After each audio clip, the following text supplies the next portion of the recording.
तो आरबीटी का हम आज से पहला चैप्टर स्टार्ट करते हैं। तो इस चैप्टर में हम कुछ इंट्रोडक्शन के बारे में जान लेंगे कि रेलवेज़ की हिस्ट्री क्या थी, या वेरियस मोड्स ऑफ ट्रांसपोर्टेशन और क्या क्या है, एडवांटेज क्या है, डिसएडवांटेज क्या है। तो सबसे पहले हिस्ट्री देखते हैं कि देखो क्या है कि निकोलस कार्नोट सबसे पहले आए थे 1759 में। इन्होंने स्टीम एनर्जी पर रिसर्च की थी। स्टीम एनर्जी पर इन्होंने काम किया और ये बताया कि इस स्टीम एनर्जी को हम मैकेनिकल एनर्जी में कन्वर्ट कर सकते हैं। ठीक है, मैकेनिकल एनर्जी। हालांकि इनका वर्क जो था काफ़ी लिमिटेड था, ज़्यादा सक्सेस नहीं मिल पाई। और रिचर्ड ट्रेवेथिक, इन्होंने 1804 यानी लगभग 35 साल बाद एक स्टीम लोकोमोटिव बनाया। स्टीम लोकोमोटिव, लेकिन ये जो लोकोमोटिव था ये रोड लोकोमोटिव है। यानी ये जो लोकोमोटिव था ये सिर्फ रोड पे चलता था, यानी कुछ ये इस तरह का दिखता था। ये ठीक है। अब देखो यहाँ पर टायर लगे हुए हैं, तो ये जो लोकोमोटिव है ये स्टीम लोकोमोटिव है जो रोड पे चलता है। अब ये काम कैसे करता है, जैसे आप ये देख रहे हैं कि कुछ पिस्टन यहाँ लगे हुए हैं। ठीक है, और यहाँ पर लिखा हुआ है स्टीम इन। तो ये क्या है कि जो लाल वाला या रेड वाला पोर्शन दिख रहा है ये हमारी स्टीम है। तो स्टीम क्या कर रही है कि ये एक पोर्शन से यानी यहाँ से जब जाती है तो पिस्टन को आगे की तरफ धकेलती है, और जब ये पीछे वाले स्लॉट से जाती है तो पिस्टन को आगे करती है।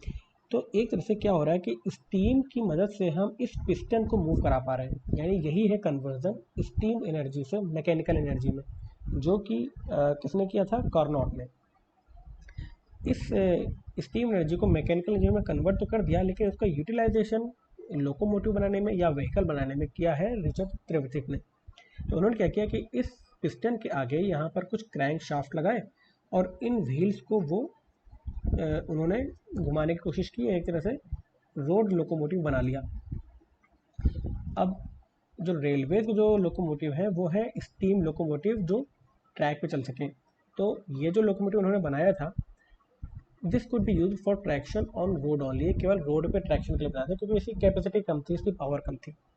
अब क्योंकि जो रेलवेज़ के लिए लोकोमोटिव चाहिए वो काफ़ी बड़े और हाई कैपेसिटी के होने चाहिए, तो सबसे पहले जॉर्ज स्टीफेंसन आए 1814 यानी लगभग 10 साल बाद।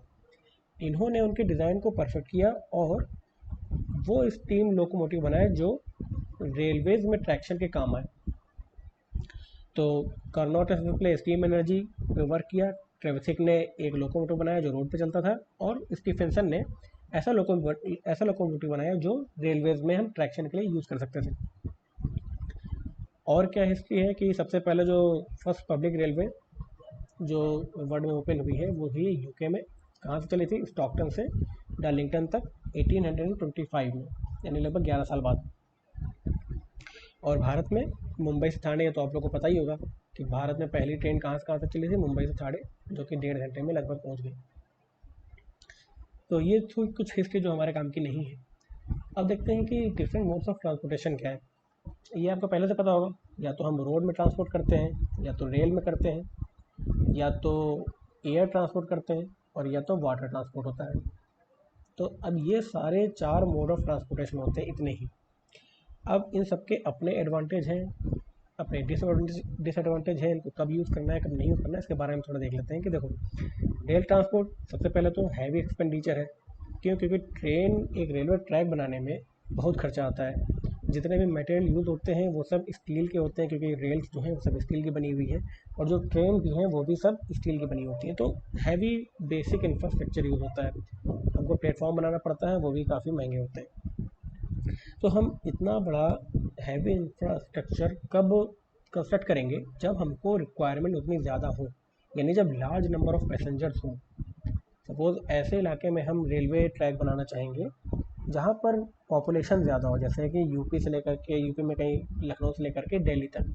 तो क्योंकि हमको पता है कि यहाँ पर इकोनॉमिक एक्टिविटी ज़्यादा है और पॉपुलेशन भी ज़्यादा है, तो लोग ज़्यादा ट्रैवल करेंगे। इसलिए most of the railway track कहाँ बिछे हुए हैं, यूपी से लेकर के दिल्ली तक, ऐसे कुछ।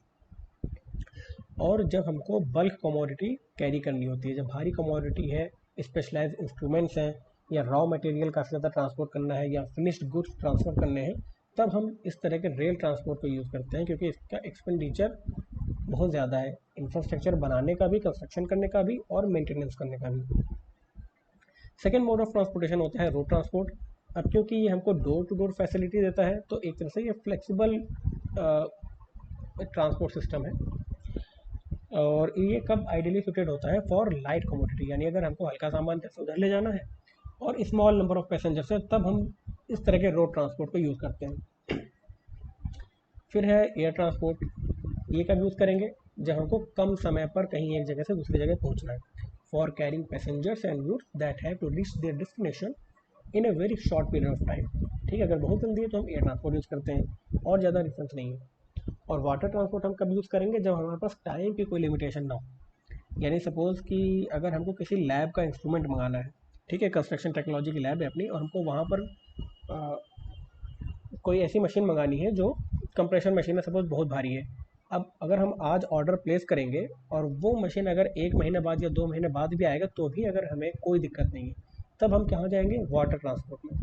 क्योंकि यूके से अगर मशीन आ रही है इंडिया तो वो वाटर ट्रांसपोर्ट के थ्रू भेजी जाएगी और लगभग 15 दिन में या 10 दिन में वो इंडिया आ जाएगी, और इंस्टॉलेशन का जितना भी टाइम लगेगा तो अलग। तो वाटर ट्रांसपोर्ट हम तब यूज़ करते हैं क्योंकि जब हमको हैवी या बल्कि गुड बहुत लंबे समय मतलब बहुत लॉन्ग डिस्टेंस में ट्रैवल कराना है और टाइम का कोई फैक्टर कंसिडर नहीं करना है। अब क्योंकि ये सबसे सस्ता ऑप्शन है, क्योंकि कोई ज़्यादा फ्यूल कंजम्पशन नहीं हो रहा है और जितना भी ट्रैवल हो रहा है सब पानी के थ्रू हो रहा है, तो कॉस्ट ऑफ ऑपरेशन बहुत कम है। तो लो कॉस्ट इंफ्रास्ट्रक्चर, हमको सिर्फ एक शिप चाहिए और किसी तरह का रूट नहीं बनाना, और रिलेटिवली लो स्पीड होती है, तो समझ में आता ही है।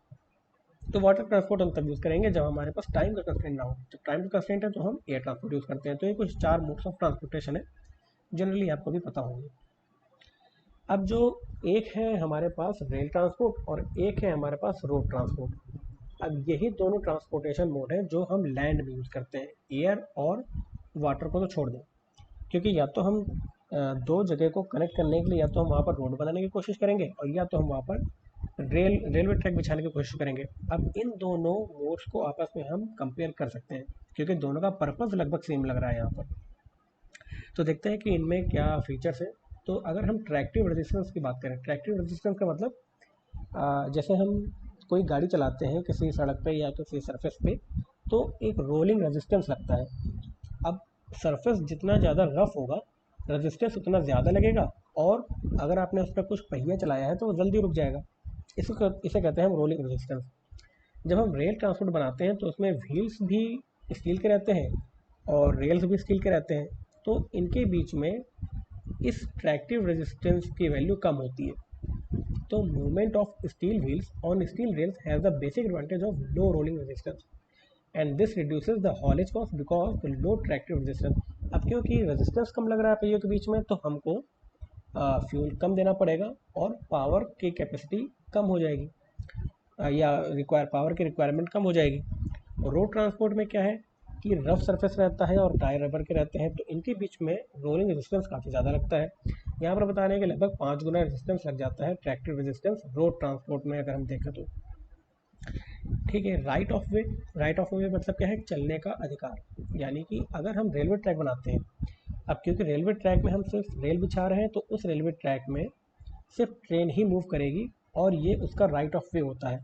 कोई और गाड़ियाँ उस रेलवे ट्रैक के आर पार नहीं जा सकती, केवल ट्रेन ही उस ट्रैक पर चल सकता है, क्योंकि रेलवे ही उस ज़मीन को खरीदता है और वो अपने लिए ही राइट ऑफ वे बनाता है। रोड केस में ये राइट ऑफ वे नहीं होता, ये ओपन टू ऑल रहता है। ठीक है, केवल रेलवे लाइन पे केवल वहीं पर जहाँ जहाँ पर क्रॉसिंग होती है वहीं पर राइट ऑफ वे होता है पब्लिक को, जहाँ पर भी हम स्टेशन बनाएंगे या क्रॉसिंग बनाएंगे। कॉस्ट एनालिसिस करेंगे तो हैवी इंफ्रास्ट्रक्चर आपको पता ही है, रेलवे ट्रैक बनाने में और रेलवे स्टेशन बनाने में काफ़ी हैवी इंफ्रास्ट्रक्चर लगेगा। पूरे ट्रेन्स को भी कंस्ट्रक्ट करने में, मैन्युफैक्चर करने में टाइम लगता है और हैवी एक्सपेंडिचर लगता है। लेकिन रोड के केस में क्या है कि आपको सिर्फ एक व्हीकल खरीदना है, सड़क बनी है, तो यहाँ पर कॉस्ट, कंस्ट्रक्शन कॉस्ट हमारी कम रहेगी और मेंटेनेंस कॉस्ट भी थोड़ी सी कम रहेगी। अगर कॉस्ट देखा जाए कंस्ट्रक्शन और मेंटेनेंस का तो रेलवे ट्रैक्स में ज़्यादा रहता है। Gradient and curve. ग्रेडियंट क्या होता है? स्लोप। स्लोप तो आप समझते हैं, ग्रेडियंट ये कुछ गाड़ी पे चढ़ाने वाला, इस स्लोप को कहते हैं ग्रेडियंट।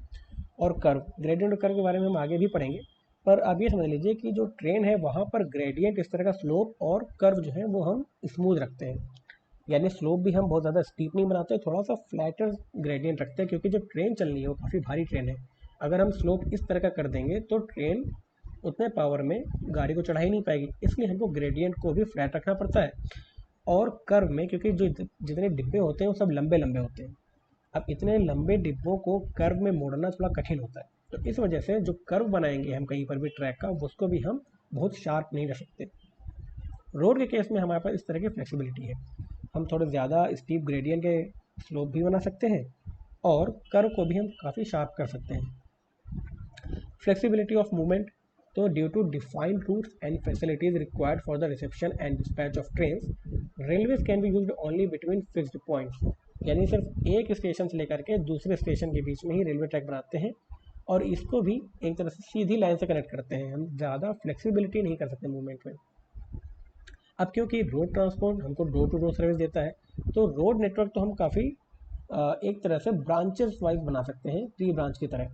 तो फ्लेक्सिबिलिटी ऑफ मूवमेंट अगर देखा जाए तो रोड ट्रांसपोर्ट में ज़्यादा है, हम कहीं से भी रोड पकड़ के दूसरी डायरेक्शन में जा सकते हैं, बट ट्रेन में ऐसा नहीं कर सकते। इन्वायरमेंट पॉल्यूशन सबसे कम होगा रेलवे में और ज़्यादा होगा रोड ट्रांसपोर्ट में, क्यों? क्योंकि यहाँ पर डीजल का या पेट्रोल का कंबशन होता है जब रोड पे चलते हैं। ट्रेन में क्योंकि हम सारी ट्रेन को इलेक्ट्रीफाई कर रहे हैं तो इस तरह का कंबशन नहीं हो रहा और इन्वायरमेंट पॉल्यूशन नहीं हो रहा, इसलिए सरकार भी चाह रही है कि जितने भी डीजल ट्रेन है वो सब कन्वर्ट हो करके इलेक्ट्रिक ट्रेन में कन्वर्ट हो जाए। ऑर्गेनाइजेशन एंड कंट्रोल, रेलवेज का एक अपना ऑर्गेनाइजेशन है, ठीक है, रेलवे बोर्ड है। रोड का जितना भी अथॉरिटी है वो स्टेट गवर्नमेंट के पास रहता है, स्टेट गवर्नमेंट ही टैक्स वसूलती है जितना भी रोड में ट्रांसपोर्ट का रहता है, और ज़्यादा कोई ऑर्गेनाइजिंग अथॉरिटी नहीं है रोड्स के केस में, ये प्राइवेट सेक्टर द्वारा ही मैनेज किया जाता है। सूटेबिलिटी देखा जाए तो railways are best suited for carrying heavy goods and large number of passenger over long distance, यानी रेलवे ट्रैक बनाना या रेलवे मोड ऑफ ट्रांसपोर्ट बनाना तभी इकोनॉमिकली फिजिबल होगा अगर हमें बहुत ज़्यादा नंबर ऑफ पैसेंजर को एक स्थान से दूसरे स्थान ट्रैवल कराना है, क्योंकि इतना हैवी एक्सपेंडिचर हम अप्लाई कर रहे हैं कंस्ट्रक्ट करने में। रोड ट्रांसपोर्ट में इतना हैवी एक्सपेंडिचर नहीं है, तो हम शॉर्टर डिस्टेंस के लिए भी या नंबर ऑफ पैसेंजर कम है या लाइटर गुड के लिए रोड ट्रांसपोर्ट बनाना ज़्यादा इकोनॉमिकली फिजिबल होगा। तो ये कुछ दो मोड्स ऑफ ट्रांसपोर्टेशन है, इनको मैंने ऐसे कंपेयर कर दिया। अगर आप क्वेश्चन आता है कि एडवांटेज और डिसएडवांटेज लिखो तो आप इनमें से अपने पॉइंट निकाल करके लिख सकते हैं। रोल ऑफ इंडियन रेलवे फिर क्या होता है, क्या है इंडियन रेलवेज का role? Help integrate fragmented markets. अब देखो इंडिया में क्या है कि साउथ में सपोज कपास की बहुत ज़्यादा खेती होती है, यूपी में गन्ने या अनाज की खेती ज़्यादा होती है, मुंबई या महाराष्ट्र यहाँ पर एक तरह से इंडस्ट्रीज ज़्यादा बनी है या इंटरटेनमेंट इंडस्ट्री बनी हुई है, दिल्ली में भी अपनी इकोनॉमिक एक्टिविटी ज़्यादा होती है। तो ये सारे क्या हैं, ये सारे मार्केट्स हैं। इन सारे मार्केट्स को जोड़ने के लिए इंडियन रेलवे एक महत्वपूर्ण भूमिका निभा रहा है, क्योंकि कहीं पर कपास ज़्यादा है तो उनको मार्केट में बेचने के लिए यूपी तक जाना है या दूसरे जगह पर मार्केट प्लेस में उनको रॉ मटेरियल भेजना है। अब इतना हैवी रॉ मटेरियल या फिनिश्ड गुड, इन सबको ट्रांसपोर्ट करने के लिए इंडियन रेलवेज़ को ही हम यूज़ में लाते हैं, क्योंकि कमोडिटी काफ़ी ज़्यादा मात्रा में है। तो क्या कर रहा है, ये जितने भी फ्रेगमेंटेड मार्केट है इन सबको इंटीग्रेट कर रहा है, जोड़ रहा है।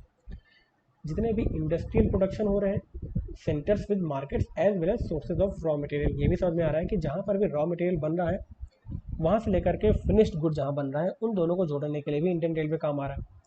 सपोज जहाँ पर चलो ठीक है, आगे एग्जाम्पल हम देख लेंगे। Links agricultural production centres with distant market, ये भी समझ में आ रहा है। Provides rapid, reliable and cost effective bulk transportation to the energy sector. For example, move coal from coalfield to power plants and petroleum products from refineries to consumption centres. जैसे कि मैंने भी बताया कि बॉम्बे हाई में, जैसे कि महाराष्ट्र में क्रूड ऑयल का प्रोडक्शन हो रहा है, वहाँ पर तेल के कुएँ हैं और वहाँ से क्रूड ऑयल एक्सट्रैक्ट करते हैं और इस क्रूड ऑयल से डिफरेंट काइंड ऑफ प्रोडक्ट बनाते हैं, जैसे पेट्रोल, डीजल, सीएनजी, ठीक है, एलएनजी, जितने भी प्रोडक्ट्स बनते हैं, बिटुमेन, ये सारे क्रूड ऑयल से बनते हैं। अब रॉ मटेरियल मिल रहा है हमको महाराष्ट्र में और जितनी रिफाइनरी हैं वो सारी देश भर में फैली हुई है। उस क्रूड मटेरियल को या क्रूड ऑयल को ट्रांसपोर्ट करने के लिए सबसे बेस्ट मेथड होगा रेलवे, क्योंकि उसकी क्वांटिटी इतनी ज़्यादा है और इतना बल्क ट्रांसपोर्टेशन को करने के लिए कोई भी रोड ट्रांसपोर्ट को यूज़ नहीं कर सकता। तो एक तो ये कॉस्ट इफेक्टिव बल्क ट्रांसपोर्टेशन हो गया और रैपिड रिलायबल हो गया। तो आप देख रहे हैं कि सारी चीज़ें बल्कनेस पे, मतलब एक तरह से बल्कीनेस पे डिपेंड होकर आ जाती है कि जितना ज़्यादा मटेरियल आप इधर से उधर ट्रांसपोर्ट करना चाहेंगे उतना ज़्यादा इफेक्टिव हो जाएगा रेलवे ट्रांसपोर्ट को चूज़ करना। Enables large scale rapid low cost movement of people, समझ में आता है, सबसे सस्ता टिकट हमको ट्रेन का ही मिलता है। इन्हेंसेस अवर डिफेंस प्रिपेयर्डनेस, यानी जब भी अचानक से इमरजेंसी होती है, कहीं पर भी वॉर छिड़ता है, तो रेलवे ही सबसे पहले अपने आर्म फोर्सेस को या जितने भी इंस्ट्रूमेंट्स हैं उन सबको एक स्थान से दूसरे स्थान ट्रांसपोर्ट करने के लिए रेलवे का ही यूज़ किया जाता है, क्योंकि आर्मी के जितने भी इंस्ट्रूमेंट हैं वो भी काफ़ी भारी रहते हैं और बल्कि रहते हैं। तो ये आपका पहला चैप्टर यहाँ से इतना ही छोटा था।